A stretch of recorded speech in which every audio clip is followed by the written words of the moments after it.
Et salut à tous. On se retrouve aujourd'hui pour une courte vidéo dans laquelle je vais vous présenter les animés qu'il faut absolument suivre sur la saison qui arrive, le printemps 2022. On va d'abord parler des nouveautés, puis on verra rapidement les suites à la fin, c'est-à-dire les animés qui vont avoir des nouvelles saisons. Ce printemps, il y a beaucoup de trucs qui valent le coup, donc on va pas perdre plus de temps, et on va commencer tout de suite avec l'animé le plus attendu de la saison, Spy X Family. Spy X Family, c'est un manga entre comédie et espionnage, qui est un très grand succès ces dernières années. On y suit le plus grand espion du monde qui doit se créer une famille pour sa nouvelle mission. Sauf que, sans le savoir, les personnes qu'il va engager pour jouer sa nouvelle famille sont en fait une tueuse à gages qui jouera sa femme, et une petite fille télépathe qui jouera sa fille.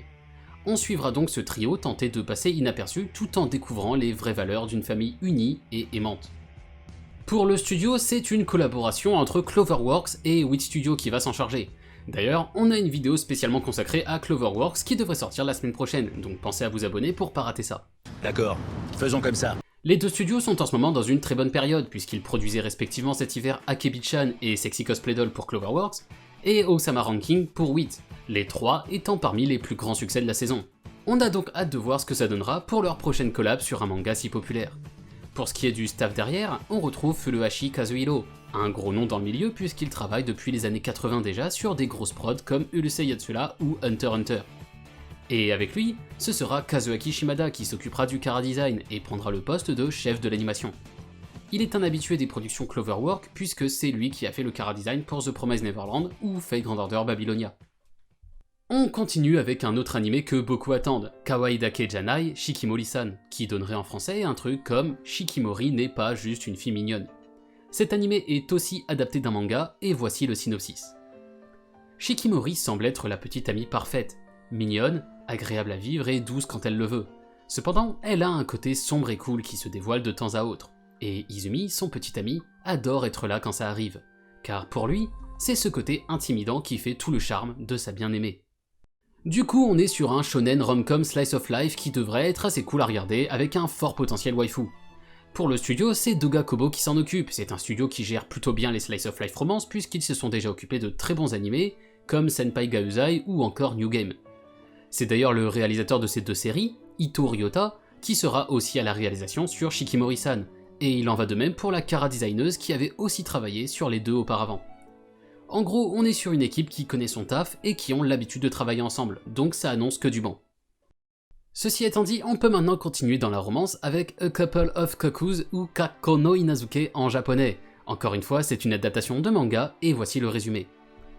Nagi est un élève sérieux et passionné par ses études. Un jour, alors qu'il est en deuxième année au lycée, il apprend qu'il a été échangé à la naissance avec une fille.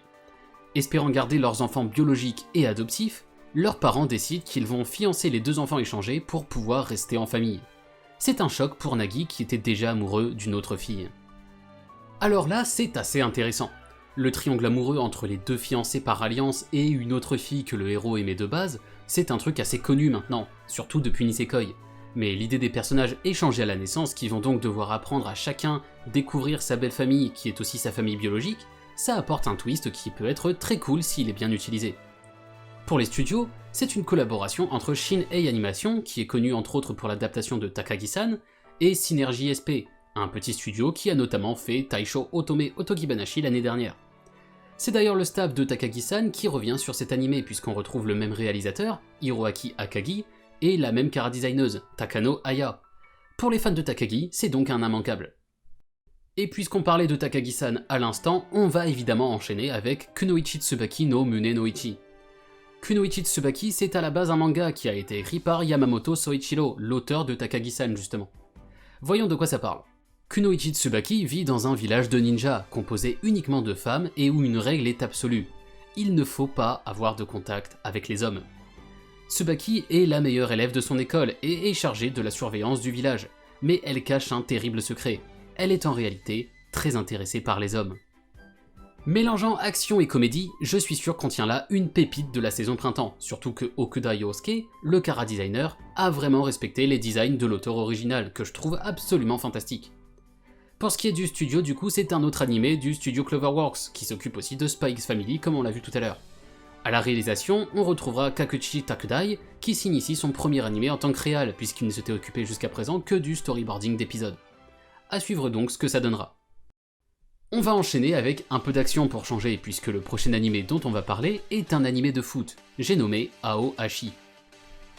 Doté d'un tempérament de feu, le jeune Ashito Aoi aime le football plus que quiconque. Son rêve, devenir joueur professionnel.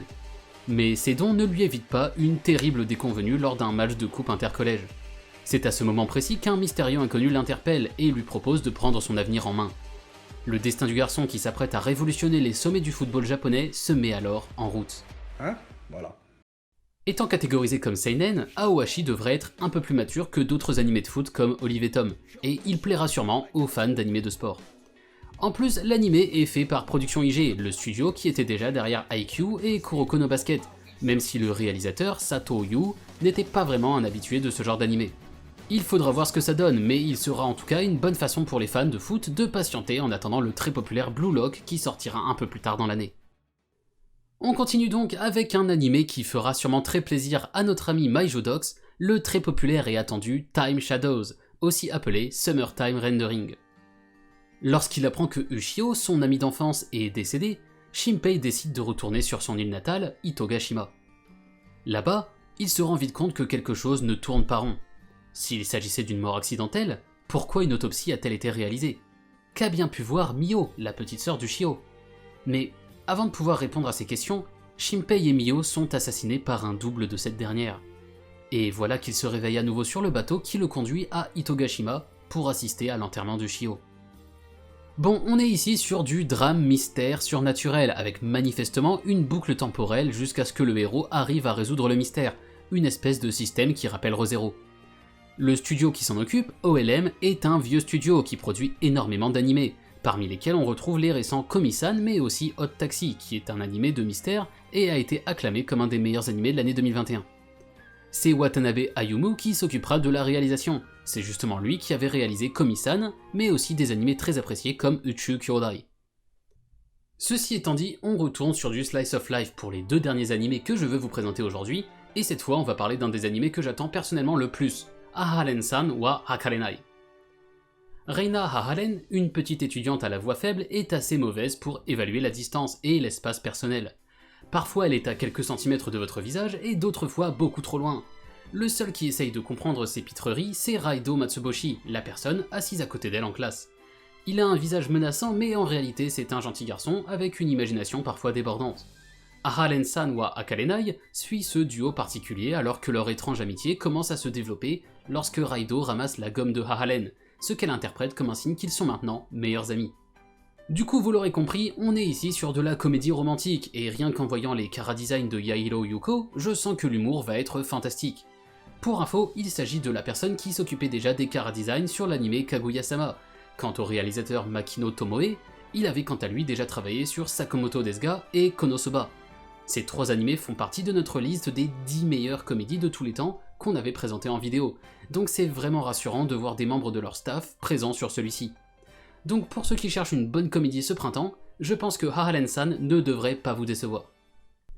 Pour finir, on en arrive sur la 8ème et dernière nouveauté dont je voulais vous parler sur cette saison, Otome Game Sekai wa Mobuni Kibishi Sekai Desu, qu'on va traduire en bon français par « Les mondes de jeux pour filles sont durs envers les gens random ». Au titre, vous l'avez bien sûr compris, c'est une adaptation de light novel, et même si le titre est assez révélateur, voyons un peu le synopsis. Léon, un ancien ouvrier japonais, a été réincarné dans le monde d'un Otome Game. Dans ce monde, les femmes dominent les hommes et ces derniers ne sont considérés que comme du bétail. Les seules exceptions concernent un groupe de beaux jeunes hommes dirigés par le prince. Malgré tout, Léon possède une arme, ses connaissances de son ancienne vie où sa sœur l'avait forcé à terminer le jeu d'où provient ce nouveau monde. Face à l'injustice de ce monde, Léon va utiliser ce savoir pour déclencher une violente révolte contre les femmes et les hommes séduisants. Bon, du coup, on est là sur le seul isekai de cette liste.